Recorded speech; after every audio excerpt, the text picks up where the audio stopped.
शेवालाल महाराज की जय। शेवालाल महाराज की जय। झोपले असाल म्हणून जागा केला.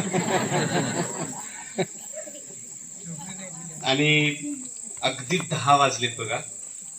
आम्ही सकाळी 7:30 वाजताच घरून निघालो. 10 वाजलेत. आमचे एकही मुलगा झोपलेला नाही बरं. एक तर माझा मुलगा आहे बघा, तो माझ्या शाळेत शिकतो, तो सुद्धा जागाच आहे. जेव्हा ह्या पोराला कळेल की बाप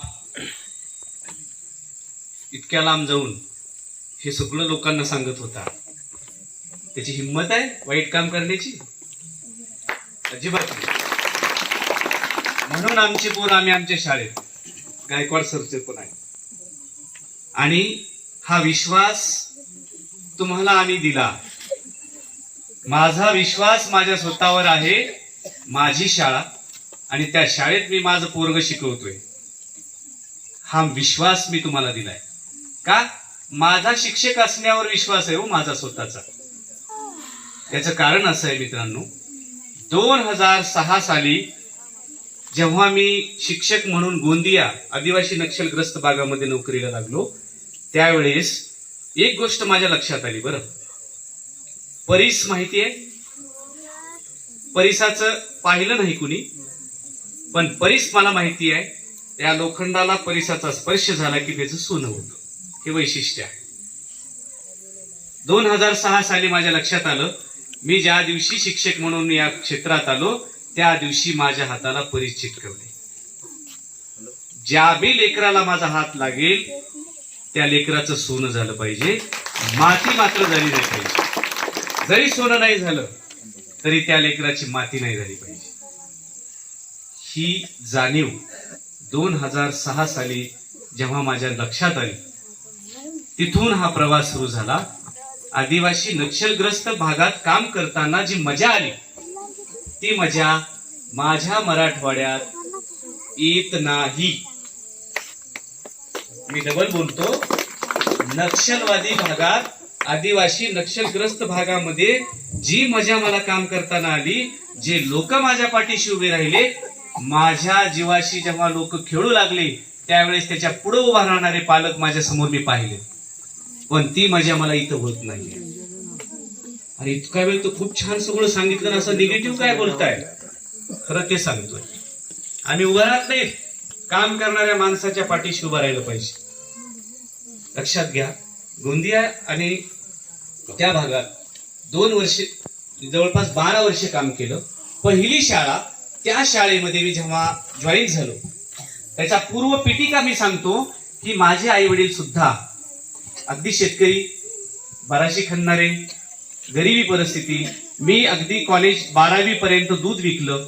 कॉलेजच्या बाहेर सायकलला कॅन्ड असायचे, ते बाहेर लावायचे, कॉलेजमध्ये जायचो. 10वी पर्यंत 12वी पर्यंत नीट चप्पल पायाला भेटलं नाही, कपडे व्यवस्थित भेटले नाहीत अंगाला घालायला. आणि जेव्हा मी इथं सेवेत झालो त्यावेळेस माझ्या लक्षात आलं की अरे आपल्यावर ज्या वेळ आल्या ह्या लेकरांवर नाही आल्या पाहिजेत. त्यासाठी जीवतोड मेहनत करूया, लेकरांना आपण हे करूया. आणि माझ्या आई आणि वडिलांनी एक गोष्ट सांगितली आहे, फुकट कुणाचं खायचं नाही, मोफत कुणाचं घ्यायचं नाही, कुणाचंच नाही घ्यायचं. कामाचा मोबदला दिला पाहिजे. आपण जेवढं काम करतो तेवढाच मोबदला घेतला पाहिजे. कुणाला फसवायचं नाही, ही आमच्या आई वडिलांची शिकवण. म्हणून हे सगळा गोष्ट चालू आहे.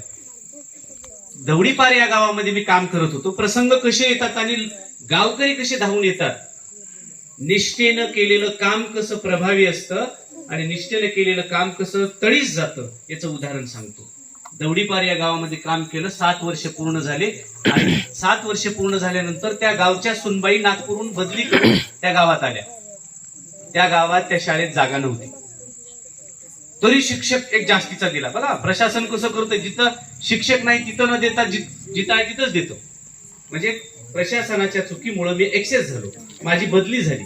ज्या दिवशी माझी बदली झाली त्या दिवशी गाववाल्यांनी ग्रामसभा लावली, ठराव घेतला की आपल्या गावातला एकही मुलगा शाळेत पाठवायचा नाही. आता गुरुजीसाठी ग्रामसभा घेणारा पहिलीच वेळ. ठरलं. दुसऱ्या दिवशी पोरं शाळेत 6वी 7वीचे मुलं तर स्वतःच म्हणले आम्ही जाणारच नाही. पहिल्या वर्गाचे पोरं दप्तर घेऊन निघाले की चौकात उभारून तुमच्यासारखे पालक जा घरी, जायचं नाही शाळेत. पहिल्या वर्गाचे पोरं असं का म्हणतात जायचं नाही शाळेत? त्यांच्या लक्षात येईना. 1 दिवस गेला, 2 दिवस गेला, कुणीच दखल घेईना. तिसऱ्या दिवशी वर्तमानपत्रात बातम्या लागू लागल्या. चौथ्या दिवशी अनेक वर्तमानपत्रात बातम्या गेल्या. एक तर माने सरांना वापस आणा, नाहीतर आमच्या टीशा द्या. चौथ्या दिवशी 110 टीशेंचे अर्ज शाळेत धडकले. आणि 5व्या दिवशी शिओ आणि शिक्षणाधिकारी शाळेत आले आणि परत मला जॉईन केलं. बघा, गावची सून जरी आमच्या शाळेत आली असेल तरी आम्हाला ती नकोय. आणि मी 7 जिल्हे ओलांडून गेलेला बीडचा माणूस माझ्यासाठी ग्रामसभा लावली. किती मोठे पालक होते ते, किती मोठे जागृत, ज्यांना आपण आदिवासी म्हणतो. नाव बघा, आदिवासी नक्षलग्रस्त. किती पुढचा विचार त्यांचा की आमच्या मुलांसाठी एक माणूस आलाय, तो झटतोय झोमतोय. त्यांनी ओळखलं 7 वर्षामध्ये आणि पाठीशी राहिले. माझी बदली रद्द झाली आणि पुढं मला 1 वर्ष काम करता आलं. मग नंतर माझ्या लक्षात आलं की इथं काम करताना ढवळाढवळ होते आणि मी बदली दुसऱ्या गावात केली, जिथं की कुणीच जायला तयार नाही. बघा, ज्या गावात कुणीच जायला तयार नाही असं गाव मी घेतलं. तिथले बीओ साहेब म्हणले अरे नाही, तुझ्यासाठी गाव नाही. ते गाव घेतलं जिथं जायला रस्ता नाही, व्यवस्थित काहीच नाही. ती गाव घेतलं. पुन्हा नव्यानं काम सुरू झालं. 1-2 वर्षामध्ये पुन्हा मळा फुलला आणि गावकऱ्यांना जमा केलं. अशीच तुमच्यासारखी छोटीशी शाळा होती, 2च खोल्या होत्या. गावकऱ्यांना म्हटलं, ते गोंडी लोक होते, त्यांची भाषा मला कळत नव्हती, आपली तरी कळते. त्या लोकांना विचारात घेतलं आणि त्यांना म्हटलं की आपण एक डिजिटल शाळा करूया. 2015ची गोष्ट आहे. आणि त्यांना विश्वासात घेतलं. आणि असंच मला जसं गायकवाड सरांनी बोलवलं तसंच मी तिथं एक बीडीओ साहेब होते, त्यांना म्हणलं साहेब फक्त गावकऱ्यांशी थोडा संवाद साधाल का आमच्या. त्या माणसाला नेलं आणि विश्वासात घेतलं गावाला. आणि त्यांनी सांगितलं की गुरुजीच्या पाठीशी उभे राहा. फार मोठा विचार या गुरुजींनी तुमच्या समोर मांडलाय. आणि त्या माणसानं शाळेला 5,000 रुपये मदत दिली आणि म्हणले यानंतर पंचायत समितीला कुणी बी कधी बी या, तुमच्यासाठी सगळे काम दरवाजे खुलले. लोक उभे राहिले आणि एकाच दिवसात त्याच दिवशी माझ्याकडे 21,000 रुपये जमा करून दिले. मग काय झालं, योगायोगाने मी ती बातमी पेपरात दिली. देवदूत कसे येतात, मी म्हटलं ना की जेव्हा तुम्ही निष्ठेनं काम करता तेव्हा लोक कसे पाठीशी उभे राहतात याचं उदाहरण सांगतोय बरं तुम्हाला. ही बातमी जेव्हा पेपरात आली की पलखेड्याची शाळा डिजिटल होणार, त्या ठिकाणी जिल्हाधिकारी डॉक्टर विजय सूर्यवंशी सर आलेले होते, नुकतेच आले. त्यांनी ते पेपर वाचल्यानंतर शोध घेतला. हे कोण आहे त्यांचा शोध घ्या आणि त्यांना संपर्क करा. माझा मोबाईल नंबर मिळवला आणि जिल्हाधिकाऱ्यांनी संपर्क केला माझ्याशी. मला वाटलं कोणतरी मित्रच बोलतोय, मी जिल्हाधिकारी बोलत आहे. आणि म्हणलं असं कसं कोणतरी मजा करते. मग त्यांनी खरोखर सांगितलं की मी जिल्हाधिकारी बोलतोय आणि तुम्ही जी गोष्ट करायची ठरवली आहे ती अतिशय महत्वाची आहे. जे शहरातल्या लोकांना जमलं नाही, तुम्ही आतमधल्या जंगलातल्या शाळेमध्ये करून दाखवत आहात. तुमचं अभिनंदन, मला तुमच्या गावात यायचंय. खरोखरच 2 ऑक्टोबरला त्या गाववाल्यांनी उद्घाटन सोहळा ठेवला आणि 2 ऑक्टोबरला डॉक्टर विजय सूर्यवंशी कलेक्टर त्या गावामध्ये आले. बघा, स्वतःहून कलेक्टर आले. त्यानंतर 2 वेळा कलेक्टर आले आणि ती सुद्धा शाळा उत्तम बनवता आली मला. आणि त्यानंतर आता पारडी तांड्यावर आलोय. पारडी तांड्यात आल्यानंतर सगळी व्यवस्था सांगितली, सरपंच साहेबांनी तोंडी सांगितली तुम्हाला काय होती. अशा अवस्थेमध्ये काम करताना मी फक्त एवढं सांगितलं की बा मागचा पूर्व इतिहास असा आहे, मला काम करायला आवडतं, समाज जागृती झाली पाहिजे, विनाकारण फुकटचा पैसा घेऊन उपयोग नाही. आणि माझे लेकरं बाळ फुकटचे पैसे घेऊन मोठे म्हणणार नाही. आपण झिजलं पाहिजे, चंदनासारखं झिजलं पाहिजे. आणि बघा, लक्षात घ्या, घरातले भांडे रोज घासल्या जातात, ते चकाकतात आणि ते वरी ठेवलेले सगळे धूळ बसलेले असतात. म्हणून आपण रोज भांडे घातल्यासारखं चकाचक झालं पाहिजे. काम करणारी माणसं अशी असतात, चमकत असतात, म्हणून तसं चकाकलं पाहिजे. म्हणून ते काम करूया म्हटलं. बघा, आम्ही स्वतःहूनच आता 10 वाजले, आमचे बायका पोरं तिकडे वाट बघायली, काय कुठं काय पत्ता नाही, पण आम्हाला काही थकवाच नाही. तर म्हणजे हे असा भाग असतो की एकदा वेळ लागलं ना, नाद लागला तर अशा चांगल्या गोष्टीचा लागला पाहिजे. हो, आहे की नाही. आम्ही तसंच पोरांना सांगितलंय, अरे असं भेटलं पाहिजे. डॉक्टर नरेंद्र जाधव भारताचे अर्थतज्ञ, ते आम्ही आणि आमचा बाप या पुस्तकामध्ये सांगतात, अरे माझ्यातला राजहंस माझ्या गुरुजींनी शोधून दिला. मी या पोरांच्या आतमध्ये दडलेलं बाहेर काढतोय. आमचे अपलोड सर बाहेर काढतायत नाटकाच्या द्वारे, गाण्यांच्या द्वारे, मी पुस्तकांच्या द्वारे, वेगवेगळ्या पद्धतीच्या द्वारे. यांच्यात काय लपलंय? अरे ही एक पोरगा ॲटम बॉम्ब आहे. हे जर तयार झालं ना, किती बॉम्ब तयार होतील भारतामध्ये. या ठाकरवाडीमध्ये किती 130 ॲटम बॉम्ब आहेत. इतकी ताकद या पोरांमध्ये आहे. फक्त आम्हाला त्याला उघडं करायचंय हो. आणि हे तुम्ही आम्ही करू शकतो. गुरुजींमध्ये बी ती कला असते की कोणत्या पोरात काय दडलंय. मी म्हणलं नाही का शेवटची पोरगी बोलली, ही नक्कीच भांडली असती मला. आणि तुम्हाला सुद्धा मजा आली शेवटच्या पोरीचं ऐकायला. हे राहून जातं ना, हे त्यांच्यामधलं युनिक पॉवर आहे. हे ओळखलं पाहिजे आणि आपण त्यांना पुढे केलं पाहिजे. पार्टीत आलो, इतके घाणेरडे कपडे होते जिल्हा परिषदेचे. मला इतकं वाईट वाटलं. अरे नाही, आपले पोरं चांगले चकाचक दिसले पाहिजे. कपड्याची ताकद खूप वेगळी असते. आपण चांगले कपडे घातल्यानंतर आपलं मनही प्रसन्न होतं. मग पहिलं काम काय केलं आम्ही, हा ड्रेस निवडला. हा ड्रेस निवडताना काय झालं, आता कपडे घ्यायचे. मग पालकांना ठरवलं की 300 रुपये मागायचे प्रत्येक पालकाला. सुरू झाली मोहीम मागायला. मग गावातल्या लोकांना असं काही लोक देऊ लागले. काही लोकांना म्हणले हा नवीनच कोण गुरुजी आलाय, हा पैसेच मागते बाबा. काही लोकांना ते जड चाललं. आणि नेमकं त्यावेळेस आता या वर्षी जशी पावसाची ओढ पडली, पाऊसच पडेना आणि आमचं काम सुरू झालेलं. मग असे काही पालक आडवे गेले.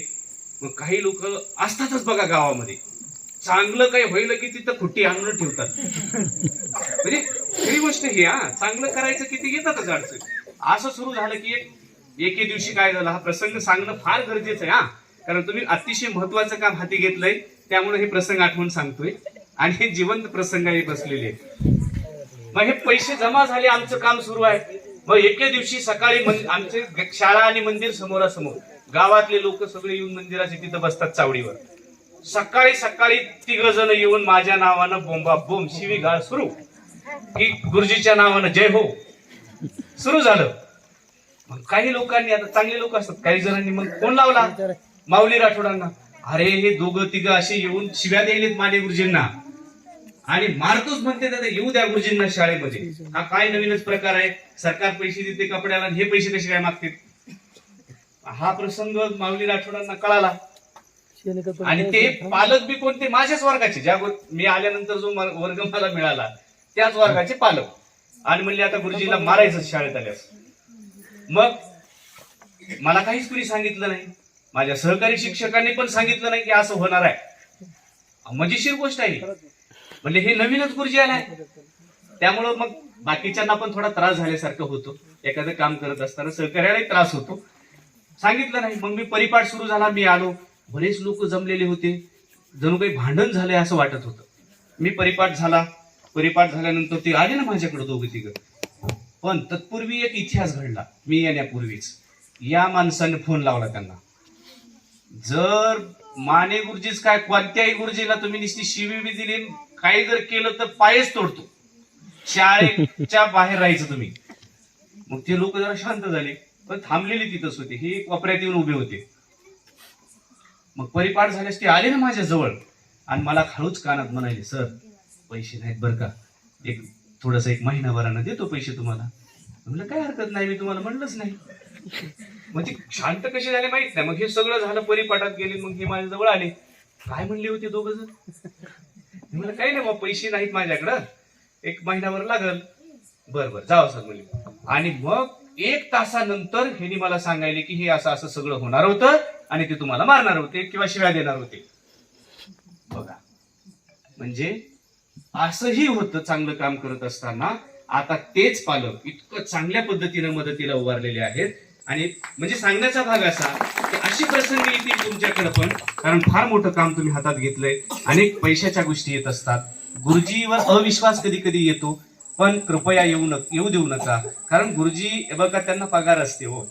आम्हाला काही भ्रष्ट, आज जी स्थिती झाली देशाची, आज ज्या पद्धतीचं वातावरण झालंय, त्याला आम्ही जिम्मेदार आहोत. जर आम्ही जे भ्रष्ट करतात ना, जे भ्रष्टाचार करतात, त्यांना घडवणारे पण आम्हीच आहोत ना. आम्हीच कुठंतरी चुकलो हो. आम्ही जर चुकलो नसतो तर हा देश असा झाला नसता. म्हणून गुरुजीची अतिशय महत्वाची भूमिका प्रत्येक ठिकाणी आहे. आमची सकाळी 10ला शाळा भरते आणि 4ला सुटते, एवढंच काम आहे ना.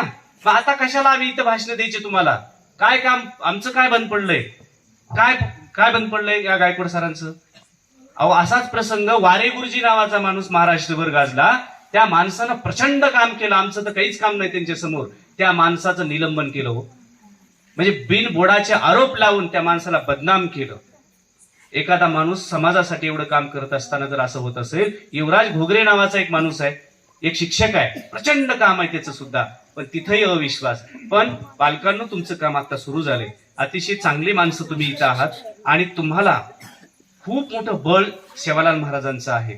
तुमची एकजूट अशीच राहू द्या आणि तुमच्या ह्या मुलांसाठी तुमचं आयुष्य संपलेलं आहे. बघा लक्षात घ्या, इथं कोणीतरी सांगितलं की आपलं आयुष्य फार कमी आहे आणि गुरुजीचं फार सांगितलं. पण मी एक सांगतो, मला माहित नाही आता, म्हणजे वाईट वाटतं हा उदाहरण देत असताना, मला माहित नाही उद्या काय मी आहे की नाही. पण आजचा प्रत्येक क्षण मी सगळ्यांसाठी जगलो पाहिजे, आनंद घेतला पाहिजे, रोज काम केलं पाहिजे, जीवनाचा उत्सव झाला पाहिजे. उद्याचं कोण पाहिले हो? आता ही जी पोरं बसलेत ना, हा इतिहास आहे. तुम्हाला सांगतो, हा इतिहासातल्या सोनेरी अक्षरातल्या नोंदी आहे. या ठिकाणी अशी एक शाळा होती, या ठिकाणी पारडीतले मुलं आले होते, एक सरपंच आला होता, एक गुरुजी आला होता आणि या माणसानं असं सांगितलं होतं, हा इतिहास हे पोरं उद्याच्याला लिहिणार आहे. म्हणून आपण सगळेजण इतिहासाचे साक्षीदार आहात. प्रत्येक तुमच्यामध्ये ताकद भरलेली आहे आणि ही ताकद चांगल्या मार्गाला वापरूया. तुम्ही प्रचंड काम करणारे माणसं आहेत. मी पारडीमध्ये 7 वर्ष झालं बघतोय.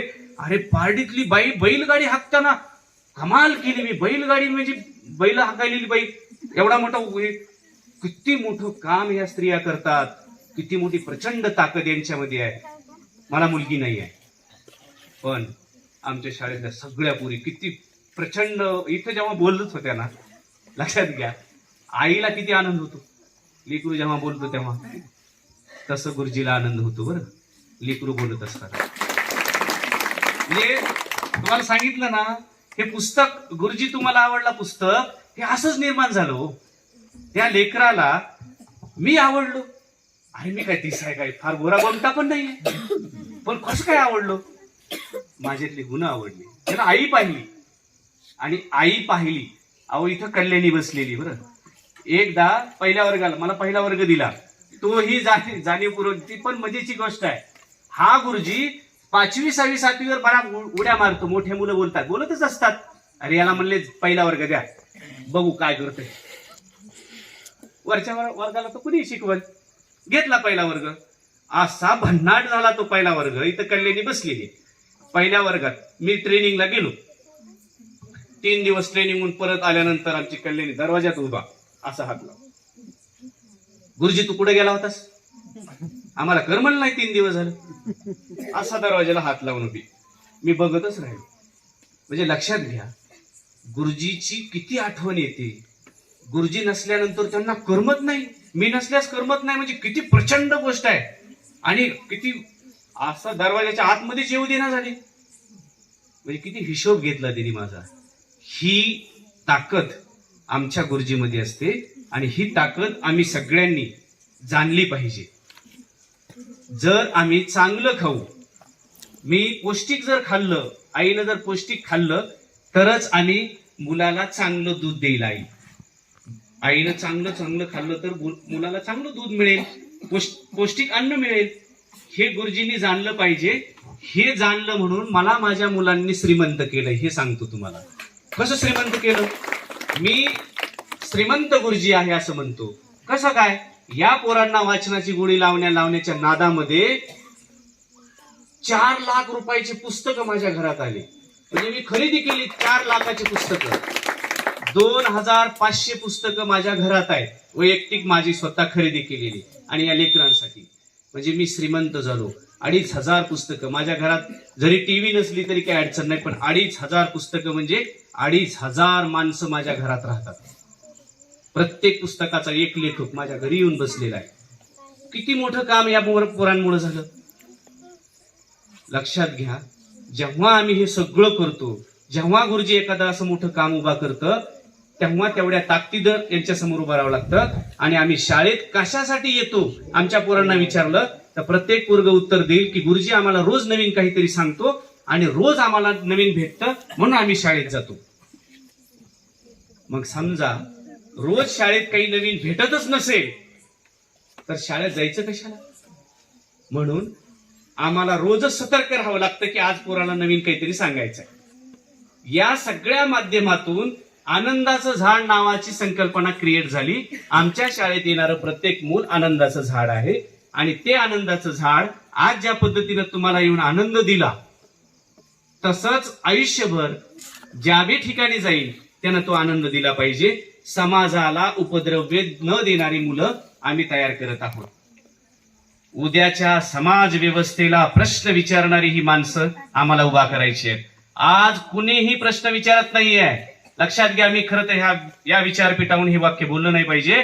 अहो, या शाळेतून तुम्ही शिकलात, तुमच्या वडील शिकले, आजोबा शिकले, पण आज या शाळेवर गाज आली आहे खाजगीकरणाची. पण तुमच्यातला एकही माणूस या आई दुसऱ्याच्या दावणीला बांधली जात आहे. हो, आमची जिल्हा परिषदेची शाळा दुसऱ्याच्या दावणीला बांधली जात आहे आणि आम्ही उघड्या डोळ्यानं पाहतो. म्हातारी आई झाली म्हणून दुसऱ्याच्या दारात नेऊन टाकतो का आपण? अहो, ज्या आईनं आम्हाला मोठं केलं ती दुसऱ्याच्या दावणीला. खाजगीकरणाचा डाव फार भयानक गोष्ट आहे. लक्षात घ्या, आम्ही कृतज्ञ होऊ नये, कृतज्ञता व्यक्त केली पाहिजे. आमचे लेकर नेहमी म्हणतात, प्रवीण दवणे म्हणतात, डॉक्टर आह साळुंके सर म्हणतात, ज्यांनी आम्हाला ज्ञान दिलं, आनंद दिला, त्या सगळ्यांविषयी कृतज्ञता व्यक्त केली पाहिजे. अहो, ह्या शाळांनी तर अनेक माणसं उभा केली. तुमच्यातली चव्हाण साहेब शिकले असतील ना जिल्हा परिषद शाळेमध्ये? जिल्हा परिषद शाळेनेच निर्माण केलीत ना. मग आम्ही एवढे कसे कृतज्ञ असू? समजा आता हा जागर उभा केलाय, तुम्ही बोलताय, 10:30 वाजून गेलेले आहेत, आम्ही सगळं हे बोलतोय, आणि उद्या हीच जर शाळा नसेल आमच्या ताब्यामध्ये, म्हणजे तुम्ही या गावची शाळा सांभाळण्यासाठी, ही शाळा मोठी करण्यासाठी लायक नाहीत. आम्ही लायक नसणारी माणसं आहोत असं सिद्ध होत आहे दुसऱ्याच्या हातात शाळा देत असताना. म्हणून पालकांनो, तुम्ही मोठं हातात काम घेतलंय, त्यासोबत हे सुद्धा जागृती केली पाहिजे. आमच्या कोमलनं हा मुद्दा उपस्थित केला होता की आम्हाला भीती वाटते की ही शाळा जर दुसरीकडे ताब्यात गेली तर आम्ही शिकायचं कसं. ही भीती तुमच्या नजरेत, तुमच्या डोळ्यात असली पाहिजे. या लेकराची भीती तुमच्या नजरेत भरली पाहिजे. यासाठी काम केलं गेलं पाहिजे. मित्रांनो, या ठिकाणी आम्हाला 5-5.5 एकरचं काय ते जमीन दाखवली. त्या ठिकाणी जे बी काही उभा होणार आहे, त्या उभा होण्यामध्ये आज आम्ही बराच वेळापासून इथे येऊन बोललोत. आमच्या डोक्यातले विचार तुमच्या समोर मांडले, तुमच्या लेकरांचं आम्ही ऐकलं आणि खरंच नतमस्तक आहोत. सरपंच साहेब सुद्धा म्हणले की या ठिकाणी आलोत आम्ही खरंच मनापासून नतमस्तक झालेलो आहोत. आणि मला फार प्रचंड आनंद होत आहे की तुम्ही अगदी 10:30 वाजेपर्यंतही इतके तल्लीनतेने ते ऐकत आहात. मित्रांनो, माता पालकांनो, जेव्हा जेव्हा कधी गरज पडेल तेव्हा तेव्हा आम्हाला आवाज द्या. आम्ही सगळे तुमचेच आहोत, हे लेकरं सुद्धा तुमचेच आहेत. जेव्हा जेव्हा गरज पडेल तेव्हा आम्ही तुमच्यासोबत राहू. फक्त प्रामाणिकपणे एक गोष्ट इथं मला आवर्जून सांगायची आहे की जर तुमच्या गावातील मुलांसाठी, तुमच्या मुलांसाठी एखादा गुरुजी काम करत असेल, प्रामाणिकपणे काम करत असेल, तर त्या गुरुजीच्या हातांना बळ द्या. मी माऊली राठोडांना एके दिवशी हा प्रसंग सांगितला. किती वेडे लोक आहेत तुमच्या गावचे. बघा, हा प्रसंग शेवटचा सांगतो आणि थांबतो. त्यांना म्हटलं, किती वेडे लोक आहेत या गावचे. 8 गुरुजी आहेत आम्ही, 8 गुरुजी, पगारीची माणसं आहेत आम्ही, प्रचंड आम्हाला पगार आहे, प्रचंड आम्ही काम करू शकतो, पण तुमचा एकही पालक आमच्याकडे येत नाही. गुरुजी, चला बरं आपण चांगलं काम करूया, आम्ही पण करतो तुमच्यासोबत. नाही होत आहे. आपण हा आत्मचिंतन केला पाहिजे. आपण सगळ्यांनी मिळून हे आत्मचिंतन करूया. आपल्यासाठी काम करण्यासाठी सरकारने शाळा तयार केलेल्या आहेत आणि ही तुमची शाळा आहे. या शाळेत येणारा गुरुजी तुमचा आहे. ही सगळी गोष्ट तुम्ही लक्षात ठेवा. या शाळेच्या गेटच्या बाहेरच आपण मंदिरात जाण्यापूर्वी जसे चप्पल बाहेर सोडतो, तसं आतमध्ये येण्यापूर्वी राग, लोभ, दंभ, अहंकार, राजकारण हा सगळ्यात घाणेरडा प्रकार आहे. तो तुम्ही बाहेर खेळा, काय खेळायचा तो खेळ जरी असला तर शाळेत आणू नका कृपया. तो बाहेरच ठेवा आणि या शाळेला तुमच्या या ठिकाणचं माणूस निर्मितीचं केंद्र म्हणा. तुमच्या या मुलांमध्ये फार प्रचंड ताकद आहे. प्रत्येक मूल ॲटम बॉम्ब आहे, ही लक्षात असू द्या. आणि आई या ठिकाणी सगळं, खरंच मला आनंद वाटते, त्या महिला सगळ्या इथं बसल्यात, त्या कायम डोक्यात ठेवतील. की आमच्या मुलांमध्ये खरोच खूप ताकद आहे. एक माणूस आला होता, त्याच्यासोबत सरपंच होते, एक दुसरे गुरुजी होते, आणि त्यांनी हे सांगितलं. आणि मधमाशीचं उदाहरण कधी विसरू नका, मधमाशीचं उदाहरण कधी विसरू नका, आणि त्या शेतकऱ्याला कधी विसरू नका की जो बीज शेजारच्या शेतकऱ्याला देत होता, ते बीज इथं मी देऊन जातोय. इथलेही मुलं चांगले झाले, आमच्या पारडीच्याही मुलांना आनंद होईल आणि मलाही आनंद होईल. संत सेवालाल महाराज यांच्या चरणी हे माझे सगळे विचार पुष्प अर्पण करतो. आणि तुम्ही खरंच माझ्या या शब्दांना अगदी आदरपूर्वक स्वीकारलात. यात काही चुकीनं एखादा शब्द गेला असेल तर तो माझा आहे, आणि जे चांगलं बोललं असेल ते सर्व सेवालाल महाराजांचं आहे. ते त्यांच्या चरणी अर्पण करतो आणि या ठिकाणी थांबतो. या ठिकाणी तुम्ही सर्वांनी, त्या लेकरांनी सगळ्यांनी माझं ऐकलं आणि मला बळ दिला. खरं तर मी इथून बळ घेऊन चाललो आहे की तुमच्यासारखे श्रोते, तुमच्यासारखे आईबाप आमच्या पाठीशी आहेत, हे मोठं बळ घेऊन आम्ही पण जात आहोत. ही एक शेवटचा शब्द तुम्हाला देतो आणि या ठिकाणी थांबतो. हे 2 पुस्तकं शाळेच्या विद्यार्थ्यांसाठी मी भेट म्हणून आणले होते, ते गायकवाड सरांनी स्वीकारावे. आमच्या शाळेचे मुख्यमंत्री गायकवाड सरांना ही पुस्तकं देईल. तिला विनंती करतो की हे 2 पुस्तकं त्यांना द्यावी.